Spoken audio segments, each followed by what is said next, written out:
right, let's do this, man. Talking, Welcome to Norse Talk, you guys. Information of the gods. I am Red Bearded Viking, and this is Red Drenger. Hey, number one. Hey, number two. Guys, we are ready to start this episode of Norse Talk. I do want to remind everybody, if you're not following our IGs or on our cord, there are links in both of our bios for that. There's also in our bios the top 3 links are for support. We do count on your guys' support to keep this going and keep it up and running. So if you get a chance, get over there and hit one of those. Also, you guys, our next 2 episodes coming up on Wednesday and Friday will be at 9 p.m. Central, you guys. And also for that Friday episode, we're running that Halloween contest. So if you guys have not submitted your picture or your video for the Halloween contest yet, do that over on the cord. There is a section in the notifications that says Halloween contest. Enter right there, you guys. So that Friday, those top 5 people we can pull on a Norse Talk, and they can show off their costumes, talk a little bit about their page, and then you guys are going to vote and see who wins. Yeah. So I'm going to turn it over to Red, and he's going to tell you guys what we're doing and give you guys a rundown of everything. So, first of all, I just want to say to everybody in both our rooms, thank you so much for being here. You guys are the reason why we're doing this. Most of you guys know me and Randy have been doing lives together for a while now, and it's always been a good time. And we've created this open space where we've seen so many new members of the community come in, and it's just exploded with growth, and we love that. So we decided to come together. Everybody knows Norse Paganism is the faith of homework, and we're all learning. We are all on our own path. But with TikTok and the community we have here, Redbeard had this great idea that we come together and we start learning together. And so we sat down and we talked about it, and we decided to come together with Norse Talk. And Norse Talk is going to be an ongoing series. We're going to be coming to you guys 3 days a week. We're going to be going over books, activities, traditional. We have a lot of really cool stuff planned. Tonight we are starting with our first book. And for that, I will kick you back over to Redbeard. Yeah, so you guys, tonight we're starting with the first book, the Asatru, which I hope I'm pronouncing that right, but most likely I'm butchering it. So just bear with me on naming, because I'm very bad at this, you guys, so I'm sure you're going to make fun of me a lot throughout this whole thing. But we're going to start with the Asatru and with chapter 1, the introduction to Heathenry. And so I'm going to ask you, Dranger, why be a heathen, man? Why be a heathen? See, it's such a great question, right? Because heathen is such a broad term. And this book talks about it really well. You know, why be a heathen? Heathenry, to some, is the rejection of heathenry. Heathenry is again, a broad term. And I'm a heathen because it connects me to the world. I'm a heathen because it connects me to nature and to my fellow people in a way that I wasn't before. And that's why being a heathen is important to me. That's awesome. I guess I misunderstood the question, because when it asked me why I want to be a heathen, I just thought, I like being a jerk and I want to be mean to people. He wanted to be I'm a bad heathen. Come on now. The red just wearing guys. Wrecking machine known as Randy Redbeard. That's why you want to be a heathen. No.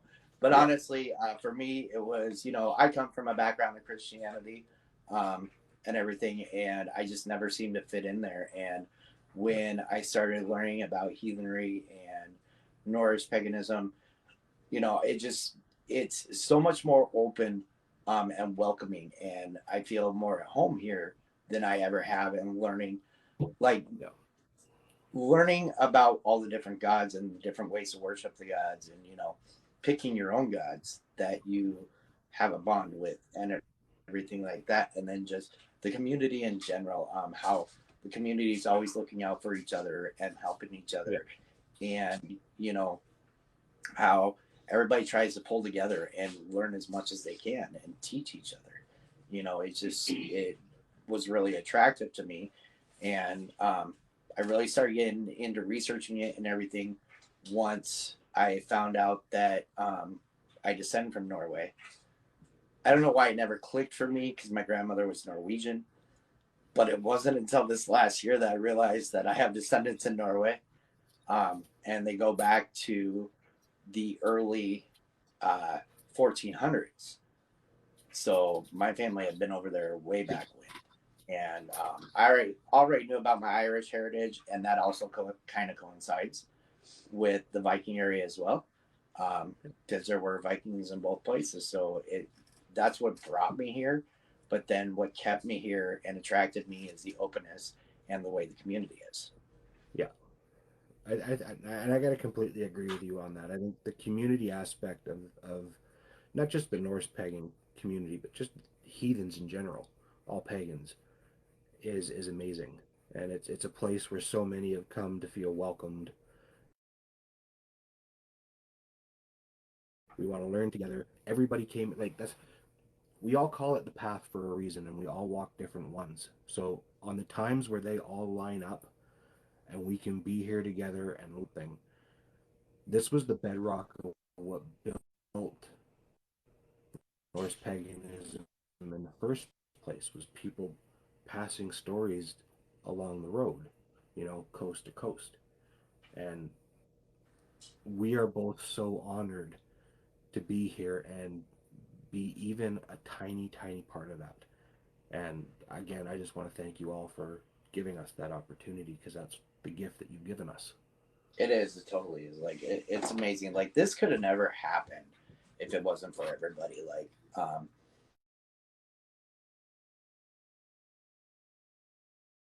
idea and everything, the support that we got, and the backing that we got, and what we're trying to do was just amazing, and the continued support all the way up until this first episode, and giving us ideas on what to do and everything like that, and giving us some input on it, really helped bring this together and make it happen. Like Yep.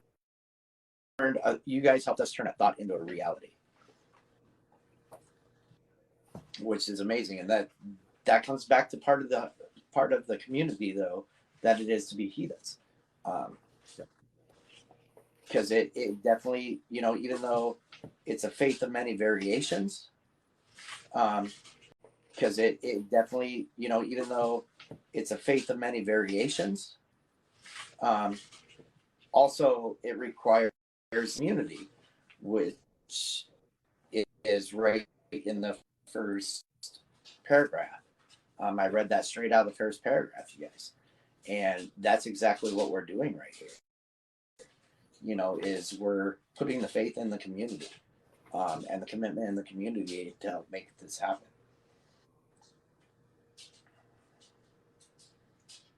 So this And the great part about it. Oh, sorry about that, brother. Go ahead. One of my favorite sentences though out of the first paragraph is where it says, because heathens tend to read and interpret materials on their own. Yes. And with a bit of an attitude, this "don't you dare tell me anything." That was found this book, and I read that part where they're like, you know what? Usually, when you come to this point in your life where you're learning about, because you've had enough of all the other stuff, and again, you're returning back to nature, and there's no arguing with that. You're gonna do it your way, but you're open to learn, and that lines up with the 9 virtues really well with me. Definitely. So we'll get into the name of the book, and this is something that we've had on things, and Redbeard, for particular reasons, does not either. So the name Asatru, the book, um, it translates loyal. It translates closely to loyal to the gods, which is, again, what a very fitting name for this book. Before we get any further, I just want to address that there is a pronunciation page right before part 1. Yes. It is super, super handy at trying to learn some of the pronunciation for some of the vowel clusters and stuff like that. So, a great resource. Definitely bear with me on this episode because I just found out about that page. I totally skipped that Yes. one. I didn't want to tell him about it until right before we started, just because I wanted to see him scramble. He's I'm like, really there's a like, pronunciation page. We got to talk about it. I was like, there's a what? there's a Where was what? that? Yeah, legit, that happened, and it was funny. Um,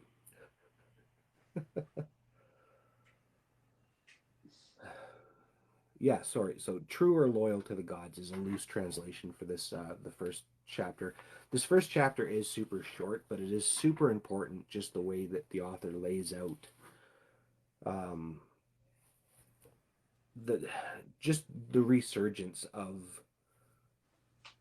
heathenry. So it's really important that we look at this in two stages while we're making our way through this book.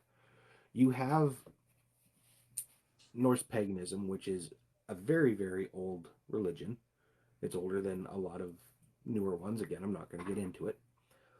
But it's also in its rebirth right now.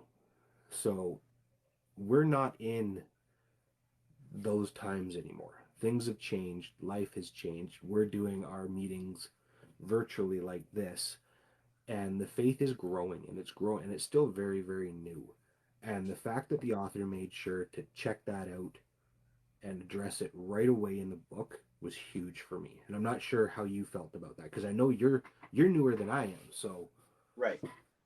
No, I totally agree with what you were saying and everything. And like one of the things that I love about the whole introduction part and everything is, the part down here where it talks about the richly detailed cultural view that can be found among heathens who generally live by family focus, yeah, community based, and share actual or chosen kinship ties. But remind you, it says actual or chosen. So just yes, because it's not your kinship, it means it can be a chosen kinship. yeah, So it and opens and it that to goes everybody. yeah, that goes to judging people based on their character and not anything else. Everybody's welcome at the table. Don't give yourself a reason not to be. You know what I mean? Everybody gets that opportunity. Everybody's judged by, or measured by, I should say, by the virtues. And that gives everybody an equal opportunity, even if they're massively different from each other, to get along and to be a part of it. Yeah, and it just leaves you open to anybody. Yeah, There is no stature that you have to meet to decide to be yeah, a Norse pagan or a heathen or a pagan of any culture. exactly. There is no guideline that says you have to be this to be this, Yeah, or you got to do this to become this. It is open for if it calls to you. It is open for the experience to learn. It's open yes, for the fact that it is a religion of homework, and you have to do the homework because there is no one book that tells you everything. That tells you this is exactly. it. This is how we do it. This is how you have to do it. This is what you're supposed to do. No, it's Yeah, the homework and the self interpretation. self interpretation. Not Yeah, just interpretation, but self interpretation. yeah. And Redbeard, that he hit that on the money so, so hard. So heathenry is again really interesting because it predates um, written text, saved written text, where people were filing things in books. The heathenry books, most of them weren't even originally started until those beliefs had wholly almost disappeared. So it's really important that we all remember that the pagans back then, the North pagans back then, they didn't live in one area and they didn't communicate through written word. So as they moved to different lands with different needs and wants and climates, their beliefs and how they practiced them would change. And not only would it change because of the actual living world they were in, but it would change because the message would change as it was passed from fire to fire and from hall to hall. Again, there was no written log, it was word of mouth. So that's why you're going to see such a mass difference between how an Anglo Saxon background may practice compared to a Dane or compared to somebody with Icelandic background. And that's okay. And that is what is so amazing about this first chapter, she lays that out really well, is that there's no one right answer. And we were kind of discussing this earlier today, when we were in another live, because we came across a Celtic pagan, yes, and they had asked if like they were allowed to join and everything because they weren't Norse, and we simply told them, this is open to everybody. Like you don't have to specifically be Northern. You can be anybody. Like there is no criteria if you want to be here just to learn, not yeah, because you're practicing or anything, but it's just something that you're interested in and learning about. It's open to everybody, yeah, and everybody is welcome to use it to whatever knowledge they want to. And back on the aspect of, the practices that Dranger was touching on, what I find ironic is not only geographically were the rituals different, but it could be neighboring tribes, the rituals yeah, were different as well. very much Um, so.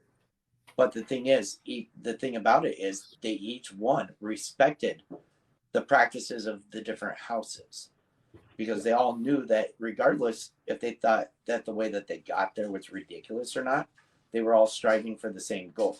It was all in yeah, appreciation of the gods and to show the gods favor. It didn't matter how you got there yeah, or what steps you took to get to that result. They were all shooting for the end result, and that's what mattered. So they yeah, respected each other's houses and how they practice it, even if they didn't agree with it. yeah. They saw it as enhancing it because it was still bringing attention and praise to specific deities and ways of life that everybody did share. So it was seen as an enrichment and not as a broken rule. And that is a big difference between heathenry and more mono styled backgrounds. No, I totally agree. I Yeah, that's part that I found really interesting. Let's go over the two main heathen rituals, and because you have been doing this a little bit longer, I'm going to let you handle this part, um, Yeah, because this is one that I like to learn from. yeah. So again, this is something that is going to be different for everybody. So as I talk to you about how I do some of this stuff, please understand that that does not need to be the way that you do it. The first ritual we're going to talk about is called a blot, and a blot translates into an offering. Back in the day, it was called something else. We do it a little differently now. And an offering could be made in many ways. It could be as simple as setting aside a part of your drink, or it could be as complicated. When I make my offerings, it's an all day event. I have to go to a specific place to pick specific plants, and then I go to my altar, which is way out there. And that's how I do it. That's how I make my offering. My part of my offering is the work being put into making it. And that's completely different for everybody. You might live in downtown New York and can't get out to the woods, and your altar is sitting on your windowsill, and that is just as valid. But basically, a blot is an offering. It's you giving away something of yours to praise one of the deities that you worship. And again, they can be done completely different. And they can be done completely different compared to who you're making the offering to. An offering to Odin is going to be completely different than an offering to Hell. They're both death gods, but it's going to be completely different. And that's up So to I you, guess original to you. Sorry, go ahead. I got a question for you on this. Something that I've been thinking about, and I'm sure other people that are newer may wonder too, especially if you have an indoor altar. Mm-hmm. How long do you let the offering sit, and what do you do with the offering afterwards? So again, that really depends, and that's why I brought up the difference between Odin and Hell. So for Odin, if you're inside, if you're leaving the drink there, and then you, you're going to have to move it at some point. At that point, a lot of people will do a closing ceremony with a little bit of oil, or they'll replace it with a new offering. You'll see a lot of people do. Um, for mine, because especially when you're talking about offerings to hell, I will leave that out there until nature does with it what it will do with it. Hell likes fruits, so I always bring apples with me and tea leaves. Those are left. The second they touch the altar, I will not touch them again. Um, so yeah, if you're in a confined space, you're doing what you can do, and there's nothing wrong with that. They understand it. Trust me.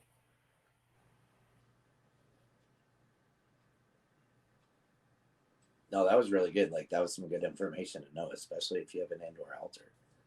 Mm-hmm. Well, and Because I mean, people's altars, I don't want to put down an apple and just let it sit forever yeah, inside in my your house, house. and not a lot of people are going to do that, and which is why, again, if you were going to make an offering to Loki, if he's because I know that he's one of your deities, a lot of the things he likes are shiny, solid objects. You know what I mean? Those can be left there. Where if you tomorrow decided, you know what, yeah, I'm going to make an offering to Hela, you might want to go outside and do that. You know what I mean? Like it's going to change based on what you're doing and what you want to offer. So it's super personal. No, that makes total sense. All right, so the second part,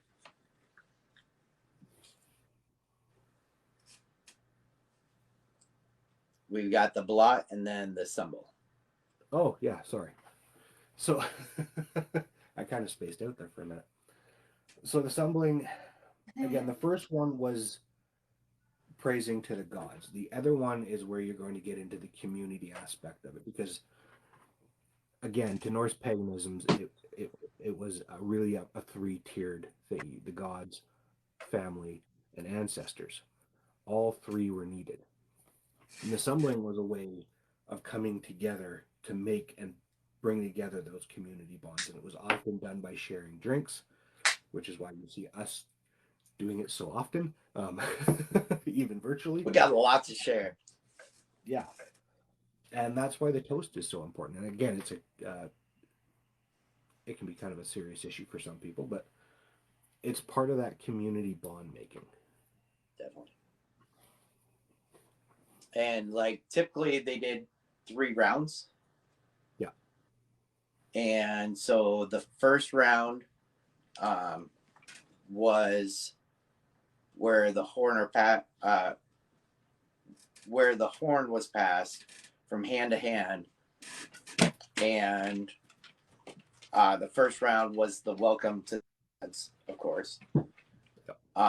So you would take a drink, you'd pass it around, everybody would take a drink, and it would come back to you. And then the second round was, as he was saying, to the ancestors. But in some cases, if you don't have ancestors, it can be heroes.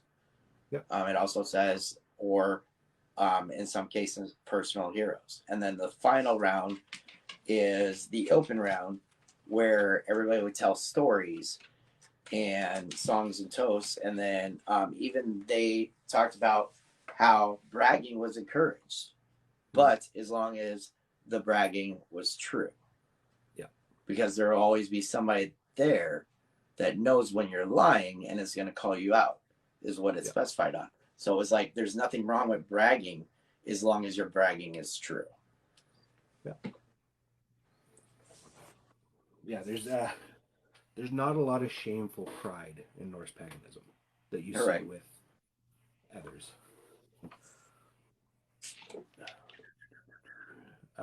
Again, so we've already talked about kind of briefly how there was no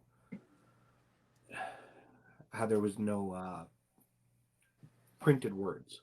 So now that this community and this belief system is coming up again, there are a lot of rich texts available, but there's not one specific set of rules. There's not one specific guiding book. And that's very important. So if you do have a treasured book that you use as part of your path, that's fine for you. Remember, everybody else is going to be using something maybe slightly different, and they're still valid. And again, that leads into her next spot where, she brings up how important it is to understand that there are two different sets of kind of theological beliefs amongst heathens. There are heathens that will invest and are willing to learn everything the community has to offer, and then there are other pagans that are very specific to the region that maybe they hail from or that inspired them in the first place. So a Danish Norseman who rejects Icelandic traditions doesn't mean that he's not doing it right. It means that he values a certain aspect of it. But Right. he's still part, he or she, sorry, is still part of the whole. And the whole is what matters. That's how we Yeah. all learn and become stronger. Yeah, and then I also love the part of the book that talks about the different geography areas, the Anglo-Saxons and everything, but then also goes into how there was no one heathen religion in the pre-Christian era. Yep. There was a great many interpretations and practices. While there was an emphasis of a kind when it came to public offerings made at gatherings, like the Althing, in each household, the rules and traditions were those of that household. Groups would form shared beliefs and practices as well, but geologically and even locally, heathen practices varied a great deal. And that's Yep. what we were kind of touching on earlier, was how even like your neighboring tribe, their practices could differ from yours, but they're And respected drastically. Yeah. by the houses for the house's way of practicing. Yeah. And But then they all that's had certain gatherings that they shared. yeah. Which is, again, it's a really cool concept to look at. The fact that you can believe and walk your own path, but then when everybody does come together, everybody does understand that that respectful and acceptance that they want needs to be provided to the rest of the community for it to work. And an area that is really important in this book and that we should be paying attention to, because we do see it happen a lot where people get really sticky about a certain, like, I mean, right now, because we're talking about Norse paganism and as a whole, there are groups of people that look to us having an Icelandic version of the Norse compass on our walls and will say that that's not accurate because of their specific set of beliefs. Right. It doesn't devalue it. No, not at all. And that just kind of goes into also how heathens are polytheists, where Yeah. they believe in the gods and goddesses are that the gods and goddesses are individual and distinct. Yes.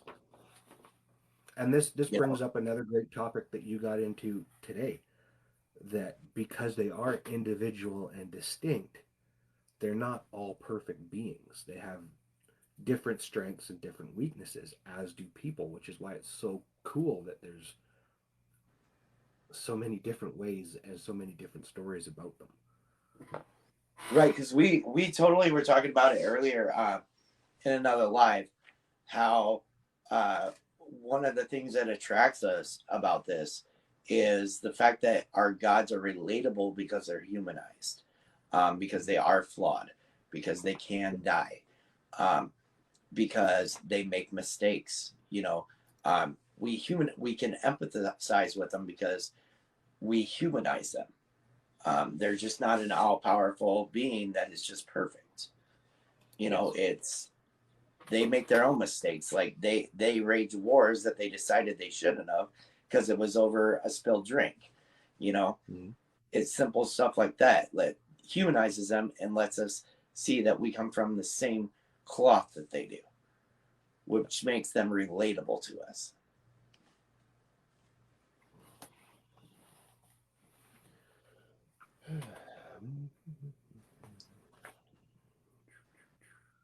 And that comes into the word weight that we were talking about earlier. That's in Yeah. the book. Um, because it refers to any being at all. Yeah. The weight does. because it's the weight is basically it's the energy. It's anything living. Um, I know you know a little bit more about the weight than I do. I'm not super. So again, I always refer that stuff back to weight again. With it shows value. Everybody has that value. Everybody has that input. You know what I mean? Like it's nobody can do this by themselves. It takes a community and everybody having to be able to come together and function as one. It was necessary back then. It was survival. So you did have to put weight. What his opinions are as important as mine is, and are as important as every single person that are in both these chats right now. You know, that's why they called the All Things. Everybody could come and have their voice heard. You know what I mean? And it's a again, it's a very drastic difference in belief system than a lot of us were used to before we became heathens. And it goes back to the why did you choose to be a heathen part. This is part of that value that a lot of us have seen when we've started wading our feet into the water, and it's exploded into this really cool thing. No, I totally agree. And I love how it just all wraps back into each other. Yeah. You know how it's like these exist because we exist because they existed because we believe that they exist. Yeah. Yeah.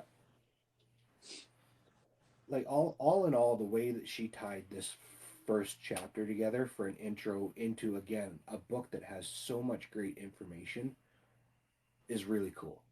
That was probably the biggest selling point of this book for me, is that the fact that the author's not talking at you.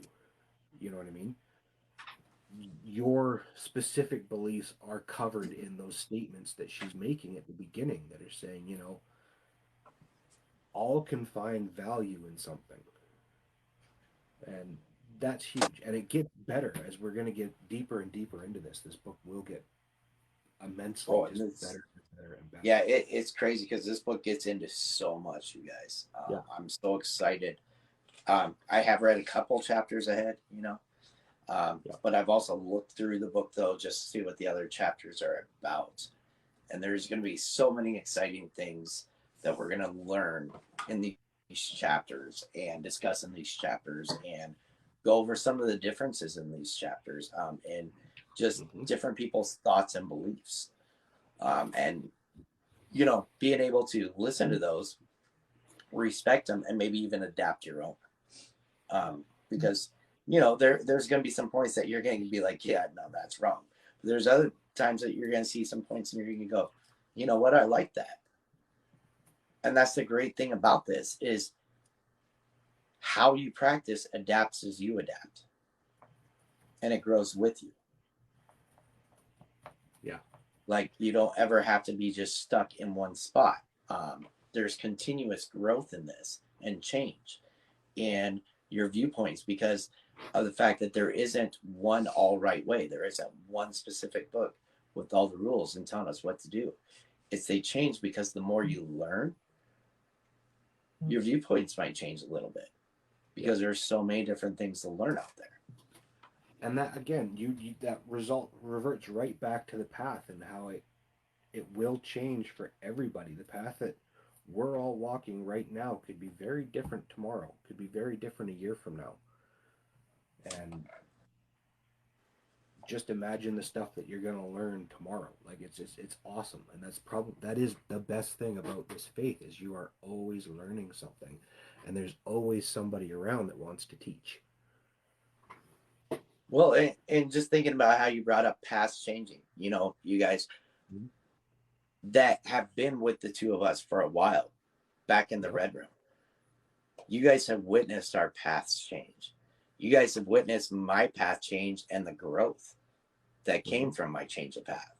You guys have witnessed tonight the beginning of something that just came from an idea. and is becoming a reality, you guys. It's a way to keep our culture going. It's a way to pass on stories. It's a way to hear opinions and hear voices of others in the religion, because we are coming together like they used to and sitting and talking and discussing the stories as we learn and being able to share our aspects on it. That is So in a way, we've just brought together what they used to do in a room together. We've been able to bring together across the world. Yeah. And that and is reach the most anybody from the world that wants to be here and talk and learn and share stories. Yeah. And that's that is freaking the most amazing thing about all of this is that I mean, pretty much everybody in both our comments and everybody in this room right now has thought this at one point in their life, if they are Norse pagan, is I don't have anybody like me around. A lot, like, we are peppered all over the place. This is still such a small new beginning. And we all found our way here and have created this community where everybody can reach out to each other. It doesn't matter how far away we are. The amount of support and the amount of stories that we share in our videos, in our comments, in the DMs, on these lives, in the Discords is truly remarkable. Like, this community is heading somewhere great. And it's because of you guys. You know, everybody that showed up here, you took time out of your day to sit with us and talk about a book, about some common interests we all have.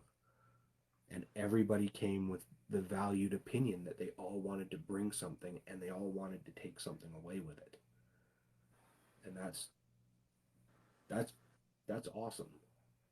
Yeah, and what I love about it is, like, so this whole thing with me and Red isn't even 4 months together. Yeah. Like, because I haven't even been on TikTok for 4 months yet. And me and Red didn't become friends right away. So we maybe only found a connection with each other about 2 months ago. And within 2 months. I got to tell them the story. It Go was for really cool. So the other, we were wondering how we met because we'd both forgotten about it because it just felt like we'd been hanging out forever. And I mailed him his clock the other day, and I couldn't get a hold of him for his address, so I had to go back into our old messages and find it. And I found our first few messages, and it was Randy asking me about my Mjolnir. And me saying, hey, I'm live, jump in, let's talk about it. And he did. And then the Red Room happened, which led to so many of you guys showing up and has progressed to this now. Like, it's been awesome. It is so awesome. And it's like it's unfathomable in our minds to believe that me and him have only been together and coming up with ideas and running a Red Room for like 2 months is all it's been. But it seems like we have been doing this forever. Like, it came natural to us, and we just shared this connection that people liked, that turned into, from me asking him about his necklace and jumping into his live. And at that point, I couldn't even go live at you guys. Yeah. And because it was only a month and a half ago, maybe 2 months, when I first got to go live. Yeah, it's been about 2 months. Yeah, so not even, almost 2 months since my very first live, since I first hit that 1,000 viewers, or pioneers, I'll call them. Yeah. Because I don't like the word followers. Yeah. So that first 1,000 pioneers, and then to see where less than 2 months ago I just hit that, where I am now, you guys, is just like unfathomable in my own mind. It's crazy, but it's because of a connection that we made together, and we created an atmosphere, that turned into a red room, that now has turned into, you know, our passion about learning and knowledge, to creating an avenue for all of us to do this together. And again, it leads so well back to this first chapter because she talks so much about that community building. You know what I mean? Like it's crazy how similar it all is. Like I mean, I've said it before. The red room to me is my cheers. You know what I mean? It is my little bar around the corner where I'm gonna go in and I'm gonna see all of my friends. I'm gonna see everybody I know. We're gonna laugh. We're gonna have fun. We're gonna say stupid stuff, and we're gonna do some stupid things, and it's awesome. And then out of that, out of all of that silliness and snazaroo and crazy stuff, Norse talk. Right. Like, and I know that this episode's a little bit different, you guys, because we are working on an introduction chapter. So there's not a lot of meat and potatoes for us to get into and really discuss, which is why we're focusing on this community aspect of it, because that is the primary description of this first chapter, and it's so fitting. Yeah, and that's why It's we just kind of really went fitting. into the history of how me and him started together. Yep. And because there's been a lot of you that have been along this whole journey since the beginning with us, because Yep. it hasn't been that long of a journey, really. Um, so it's relatively new to not only us, but to most of the people.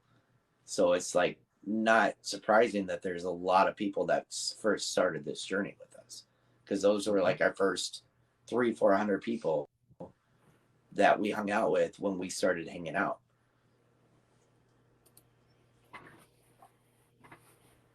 So we've gone over again. The first chapter is really short, guys, and there's not a lot of meat and potatoes to it.